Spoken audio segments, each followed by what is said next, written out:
What's up, YouTube? Let me hop in the truck and talk to you for a minute.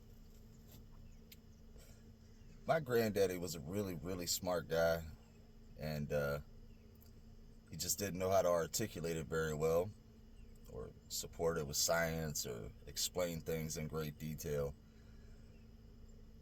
But he used to tell me something like, life's gonna beat you down.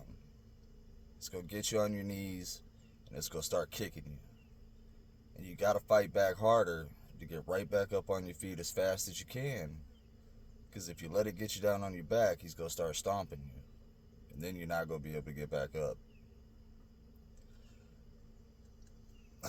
Seems simple enough, but that's uh, that's some deep stuff right there, man. He didn't know anything about psycho-cybernetics or the power of positive thinking or any of that stuff. It had been put out, you know, by the time I was a kid, but my granddaddy didn't know nothing about it. He had a third grade education. Incredibly intelligent man, but he had a third grade education. There's nothing that man ever told me that was more truer than that statement right there. And if you guys don't know Big Lance, his channel is Off the Yard. Big Lance is going through it right now. And as a fellow Virginian who spent my fair share of years in the same situation, because I didn't know how to get out of it, the system is rigged. It's not necessarily rigged against you, but it is rigged. And you got to learn how to play. You got to learn how to play the game. If you don't know the rules, you can't play the game. You're always going to lose if you don't know the rules. And the thing is nobody's just going to give it to you. Nobody's going to tell you all these little tips and tricks to get through your hard times.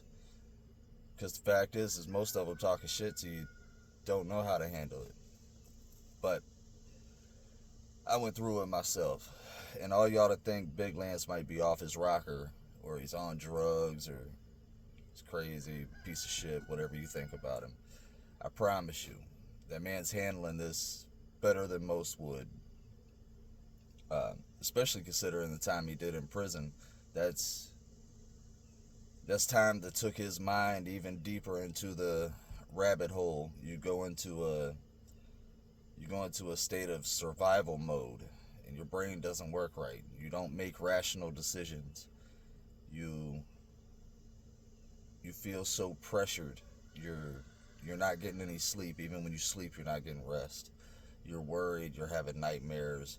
It never stops. It gets worse and worse and worse. And at first, you're staying in hotels.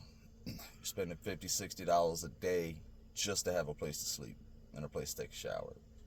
And then you got to buy food. You got to get your gas. You got to get your cigarettes. You got to get your drinks. Whatever. It's hard.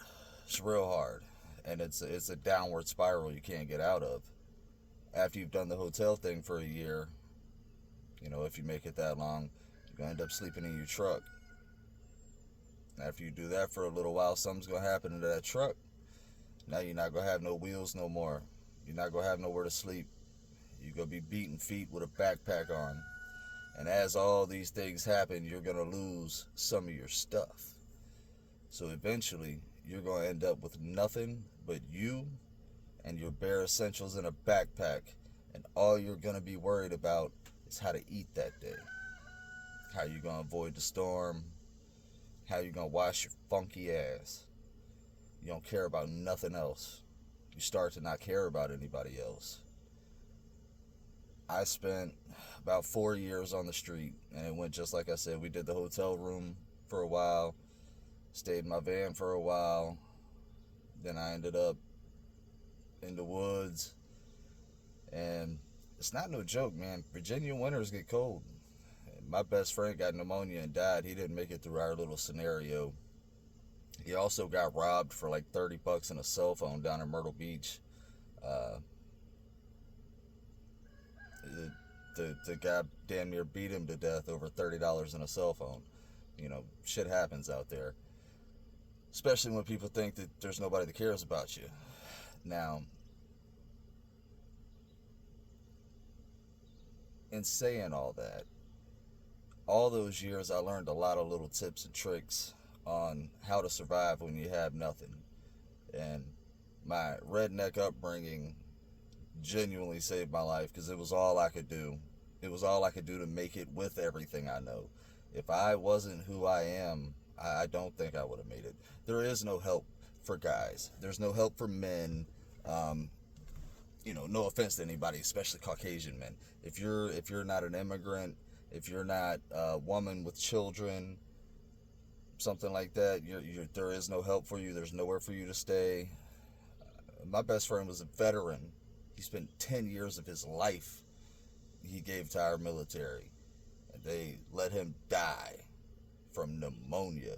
Told him to go home and sleep it off, and that was the longest nap he ever took in his life because he never woke up. He was a veteran. There was no help for him.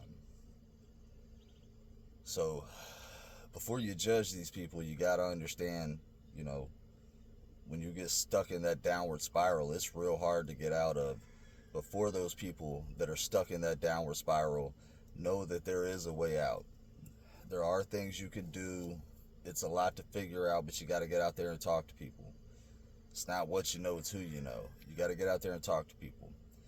Now, I'm going to start dropping some videos. I'm not going to make my channel about homelessness, but I'm going to drop some videos to try to help some of you people. If you're sleeping in your car and shit like that, you need to get the hell out of that situation before you lose it. And inevitably, your vehicle's going to break down. Eventually, that's just what vehicles do. You got to have a place to lay your head at night, and it can't be a hotel room. I'll teach you about some things on how to get yourself squared away. Most people know how to do something. They have a trade. So, like Lance, if you're watching, if you know how to do something, I'm telling you, man, you should hit me up. I could have you situated right now. It's the 1st of August. By Christmas, you could be a business owner and have your own spot and have a little bit of money in your pocket and be able to do Christmas for your boy. It took me years to learn all that shit, but now that I know it, I could do it, or I could tell you how to do it in a few months, couple months. There's things like starting your own business, right?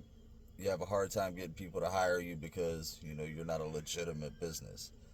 Well, for $150, and it takes about 3 days, you can become a legitimate business. You go get your business license, your business bank account, your IEN number,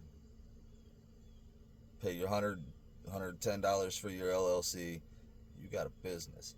Nobody will hire you because you don't have insurance. Everybody thinks business insurance is really expensive. My first year in business, I paid $16 a month for a $250,000 coverage through Hiscox Insurance. And it's a goofy ass little third-rate company that nobody's ever heard of. But I was insured, and that's all people cared about. Your tools. There's ways to include your tools in your materials price so that when you take your deposit from your customer up front, whatever tools you may need to complete the job is paid for. Now, in saying that, you have to make sure you actually complete the job, or you'll go to jail for construction fraud or whatever it is. You can't just take the people's money and not show back up, right? But there's a little system to all of this stuff. You can put it together and get yourself rolling. As you're starting out, you're going to struggle. That's $60 a night or whatever you're paying in the motel room. Just you got to have a shower so you can be clean and talk to your customers so you can have clean clothes, right? Well, in all those years in that motel room, I wish somebody would have told me that you can go to the truck stop for like $6 or $8. Get your shower, wash your clothes while you're in the shower, go out in the parking lot, go to sleep, be in your car. When you wake up the next morning, guess what? You got coffee right there. And all that money you saved from not getting the room that one night, that covers your shower, your food, your cigarettes, whatever you need for that day, it covers it. And, like I said, there's little systems that I figured out that, you do stuff like that. You get a motel room 3-4 nights a week, and you spend 2-3 nights a week at the truck stop. When the weather's good enough, you go out, man, you get yourself a tent or a hammock or something like that and a fishing pole from the antique store for like $10, and you go fishing. You know, it helps your mind.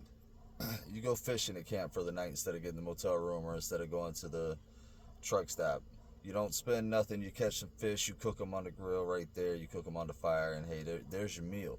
So not only did you save your money from the motel room, you saved your $10 from having to pay for dinner. You know, you take a couple catfish and a can of beans, and you're stuffed. There's things like that really make a difference when you really think about it. That $50, $60 you saved for that night in the motel or whatever, it could go a long way if you put it to the side and just do without. Pretty much, you got to learn how to do without and enjoy it.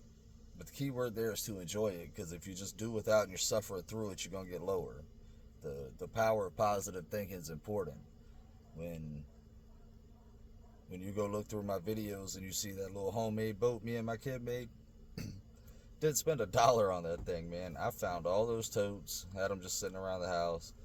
All that wood was just sitting there waiting to be burned from a deck that a tree had fell on that somebody paid me to clean up.